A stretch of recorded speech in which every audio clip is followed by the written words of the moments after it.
What are the three components of a successful buyer consultation? Hi, my name is Drew Richmond. I'm the team leader and the CEO of the Dave Hooke Real Estate Team of Keller Williams of Central PA. By now you've heard that Pennsylvania will require written buyer agreements before showing buyers a home. So how do you have a successful buyer consultation and get those written agreements signed? The first step is to hold a consultation to guide the buyer through the home buying process. You're going to find out from them what it is that they're looking for in a home and what they're looking for in a real estate agent.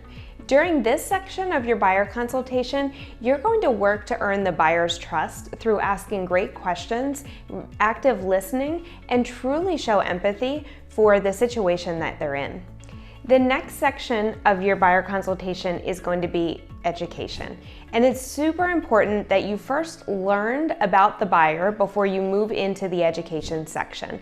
People don't care how much you know until they know how much you care. Making sure in this section that you guide the buyer through the process using what you learned from the needs analysis will be crucial in helping you to get your buyer agreement signed. The third step is to use the written buyer agency contract provided by the state of Pennsylvania.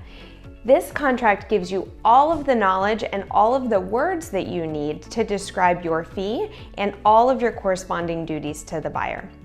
If you'd like more information about how to host a successful buyer consultation, reply to this video or give us a call and schedule your free strategy session today.